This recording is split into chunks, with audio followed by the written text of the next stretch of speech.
안녕하십니까. 야매안경사 미스터 솔로입니다. 자, 이번 시간에도 이제 임상에서 사례 분석, 쉽게 말하면 클레임이에요. 클레임이 걸렸는데 그걸 제가 조언을 드렸고 잘 해결된 케이스죠. 잘 해결되지 않은 케이스도 있어요. 자, 어, 질문이 어떤 거였냐 그러면요. 소비자한테 클레임이 발생이 됐는데 그걸 안경사인 선생님께서 저한테 질문을 하셨고요. 언제 하셨냐 그러면 2021년도, 네, 21년 8월 달에 저한테 질문을 하셨고, 사실 이 질문은요 해결이 됐어요. 제가 전화 통화를 하면서 해결이 됐고, 근데 그걸 이제 내용을 정리를 해서 올려드린다라고 생각을 하면서 시간이 지나갔죠. 자, 내용은요, 지난번에 착용했던 노진 다초점은 괜찮은데 이번에 새로 구입한 누진 다초점은 휴대폰을 볼 때 마름모로 보입니다. 이건 어떻게 된 걸까요?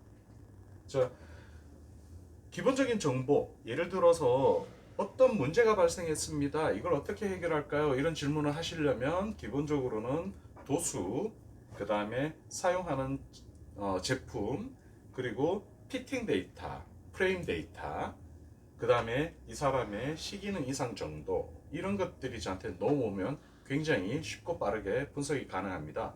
근데 이분이 처음 저한테 이제 카톡으로 연락을 주셨을 때는 이렇게 요 정도 내용이었고요. 제가 다시 통화를 하면서 더 필요한 내용들에 대해서 확인을 했죠. 자, 근데 다행스럽게도 이분 같은 경우에는요, 원형 시력표, 근형 시력표, IM까지 풀 세트로 다 갖고 계셨어요. 거기다가 검사거리까지 확보가 돼 있었죠. 바꿔서 얘기하면 이분은 어느 정도 신뢰할 만한 데이터를 가지고 계신 거예요. 그렇기 때문에 오히려 문제 해결이 쉬워지는 거죠. 자, 여기에서 질문을 했던 거는 휴대폰이 마름모로 보인다 그랬는데요. 확인하셔야 되는 거는 뭐냐면, 자, 직사각형인 휴대폰이, 죄송, 여기서 마름모가 됐어요.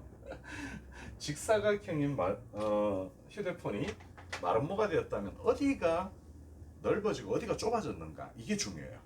왜냐 그러면 기본적인 데이터를 토대로 해서 어떻게 보이느냐에 따라서 원인이 뭔지를 바로 찾아갈 수 있거든요. 이분은 하단부가 이렇게 넓어 보이고 상단부가 좁아 보입니다. 자, 변수는 뭐였냐 그러면요, 다른 안경원에서 누진을 구입해서 쓰다가, 그것도 거의 한 4년 가까이 쓰다가 이제 새로 오셔가지고 누진다 초점을 했습니다. 그럼 일단 너무 무리해서 쓰셨죠? 전에 다른 강의에서도 제가 소재학이라든가 광학 이런 것들을 토대로 해서 안경 렌즈의 수명을 제가 얘기한 적이 있었는데, 통상적으로 플라스틱 소재의 안경 렌즈, 뭐 NXT나 트라이빅스 아닌 이상은 수명이 한 2년 정도가 한계라고 보시면 맞습니다. 유리 소재라든가 이런 걸로 바뀌었을 때는 또 달라요. 근데 소재만의 문제는 아니겠죠. 예를 들어서 눈이 바뀌면 당연히 안경도 바뀌어야 되는 거예요. 이게 눈이 오래 가는 분, 지금까지 제 손님 중에 최고 기록을 세우신 분은 5년을 갔어요. 5년 동안 시력이 안 바뀌어요. 안 나빠진다는 얘기예요. 거기다가 안경 렌즈가 그라스 누진다 초점이었어요. 5년 지나니까 우리 이 손님께서 지겨워서 바꾸셨어요. 시력 검사가 제대로 되고 소재가 제대로 선택이 되고 피팅이나 이런 게 제대로 유지가 되면요, 사실 시력은 안 나빠지는 경우가 정상이에요. 자, 이 경우로 한번 들어가 볼게요. 자, 이분은 전에 쓰던 거에 비해서 원래 근시성 눈이에요. 근시성 눈인데 지금 난시가 좀 더 추가됐습니다. 가입도도 좀 더 올라갔고요. 그리고 전에는 뭐 누진대 길이라든가 측정 없이 그냥 구매를 해서 쓰셨죠. 그래서 실제로 무언가를 볼 때는 이렇게 들고 봤어요. 누진 다초점은 이렇게 들고 보기 위한 게 아니에요. 그냥 운전하다가 걸어가다가 휴대폰이나 뭐 가격표라든가 책을 그냥 보기 위해서 쓰는 게 누진 다초점이죠. 근데 이렇게 들고 봤다는 거는 뭔가 잘못됐다라는 걸 의미하는 거예요. 자연스럽게 편하게 보는 게 원래 누진 다초점이 정상이에요. 자, 이렇게 보입니다. 아까 제가 말씀드린 것처럼 이분은 그 전에 누지대 길이를 안 맞춰서 썼는데 이번엔 딱 맞췄어요. 정확하게 딱 맞춘 걸 제가 확인을 했거든요. 근데 이렇게 보이는 건 왜 그럴까요? 변수가 있겠죠? 자, 난시 같은 경우에도 약간의 영향을 미칩니다. 왜냐 그러면 수직이나 수평이 아니라 사축 난시인 경우, 그런 경우에는 프리즘의 영향력 때문에 약간의 변화가 생깁니다. 근데 이분 같은 경우에는 가입도도 변했다 그랬죠. 가입도가 변하면 어떻게 될까요? 배율이 또 달라지겠죠? 근데 가장 큰 차이가 뭐였냐면 누진대 길이가 짧아졌어요. 누진대 길이가 짧아졌는데 그러면 정확하게 맞췄냐 안 맞췄냐가 사실은 중요한 부분이거든요. 자, 예를 들어서 볼게요. 쉽게 이해하실 수 있게끔 만약에 이분이 근용 중심이 이 밑에 있다면 어떻게 될까요? 얘가 좀 더 넓어지겠죠. 그죠? 근데 만약에 근용 중심이 여기가 있다면요. 이쪽이 좀 더 넓어집니다. 배율이 요 위에 있다면요.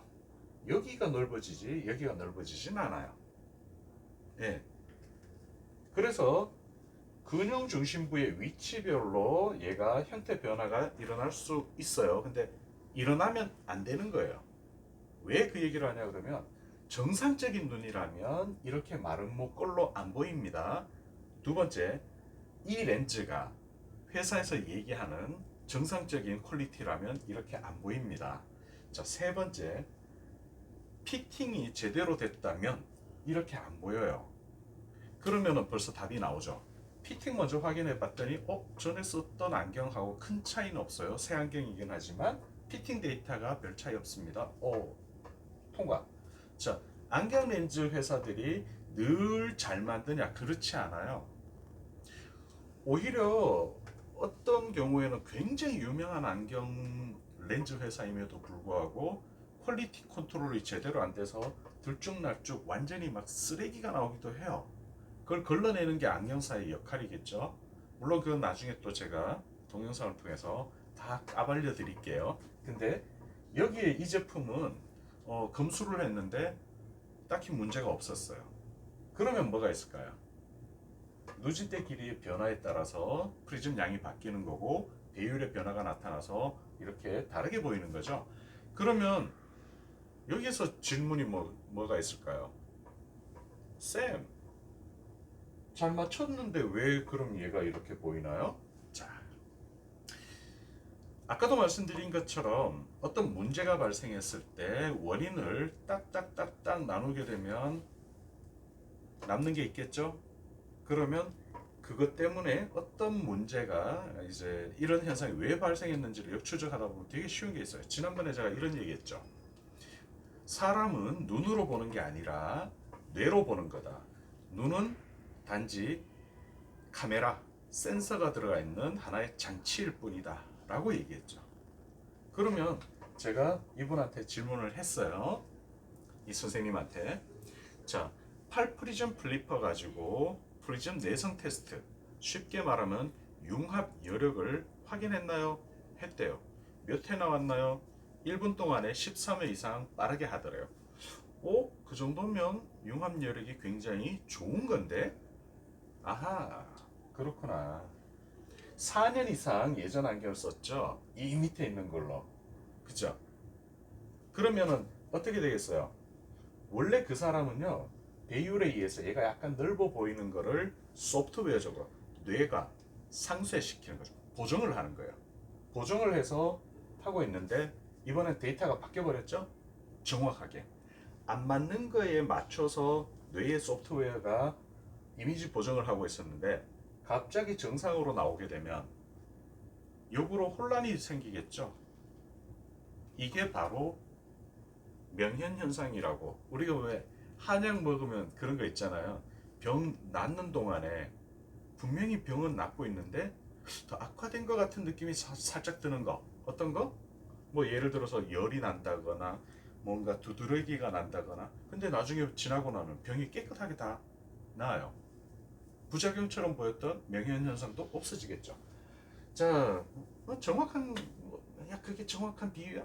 그렇지 않을 수도 있겠지만 확실한 건 이거예요. 뇌가 새로운 조건, 변화된 상황에 대해서 적응하기까지는 사람마다 적응 시간이 달라요. 자, 아까 그분 같은 경우에는 꽤 괜찮은 융합 여력을 갖고 있었죠. 그래서 제가 선생님한테 이런 얘기를 했어요. 지금 선생님이 지금 하신 거는 처방이나 상품 선택이나 피팅이나 레이아웃이나 그 다음에 검수까지 사실 큰 문제는 없어요. 그렇다면 이거는 손님의 문제예요. 그러면 이 문제가 해결이 되냐? 해결돼요. 그래서 제가 이 손님의 경우에는 2주에서 3주 이내, 빠르면 그 이내에도 이런 현상이 없어질 겁니다 라고 말씀을 드렸고요. 여기에서 이제 통화에서 확신을 얻은 우리 선생님께서 손님한테 말씀을 드렸는데, 이 손님이 상당히 뭐라고 해야 되나요? 좀 현명하신 분인 것 같아요. 그걸 또 이해를 하시고, 그래, 그렇다면 내가 한 2, 3주 써볼게요. 그러고 착용을 하셨어요. 근데 2주 만에 좋아지지는 않았는데 2주 딱 넘어가니까 이렇게 삐뚤어지게 마름모로 보이던 것들이 정상으로 딱 돌아왔어요. 물론 이분이 프리즘 그 내성 테스트에서 안 좋은 결과가 있었다면 예를 들어서 4주나 5주나 이런 식으로 제가 말씀드렸겠지만, 그 기준 이내에 들어왔기 때문에 얼마만큼 빨리 정상이 되는지는 유추할 수 있거든요. 예측할 수가 있죠. 그리고 이분도 이제 그 소비자분도 그걸 기다려 주시고 하면서 굉장히 만족하셨어요. 왜? 그 전에 안경은 이렇게도 안 보였는데 지금은 운전할 때도 잘 보이고, 계기판도 잘 보이고, 휴대폰도 잘 보이고, 서류도 잘 보이고, 어지럽지 않고. 우리 선생님이 만약에 이걸 가지고 그 원인을 이해를 못 하시고 소비자한테 설명을 못 했다면 안경사는, 예, 보지 않아도 될 피해를 봤을 거예요. 금전적 피해를, 손해를 봤을 거고, 소비자는 정말 제대로 하는 안경사한테 오해를 가지고 그 다음에 또 불편한 그런 상황으로, 그런 안경으로 가셨을 거예요. 근데 요거는 해결이 매우 잘 됐어요. 손님도 그 이후에 정말 만족해서 다른 분 모시고 왔다고도 하고요. 그다음에 안경사 선생님 자체는 이걸 통해 가지고 어떻게 문제를 해결하는지를 알게 되셔서 그 이후에 다른 어떤 문제들이 생겼을 때 정말 쉽고 빠르게 대응하실 수 있었다, 이런 말씀을 하시더라고요. 그래서 오늘의 결론은 뭐냐 그러면요, 그거예요. 일단 객관적인 어떤 데이터들을 토대로 해서 분석을 하시면 굉장히 쉽고 빠르게 분석이 가능하다라는 거. 그 다음에 제가 늘 그런 얘기했죠. 거만이 제일 중요해요. 거만에서 나타나는 현상들에 대해서 어떻게 이해를 하고 어떻게 분석하고 어떻게 대응하느냐에 따라서 무진다 초점은 굉장히 편하고 좋은 렌즈인데 그런 만족도를 줄 수 있냐 없냐가 결정이 되겠죠. 자, 그래서 다음에 또 다른 걸 가지고 찾아뵙겠습니다. 질문들 많이 해주세요. 예. 답변은 제가 알아서 천천히. 이건 너무 늦었네. 다음에 뵙겠습니다.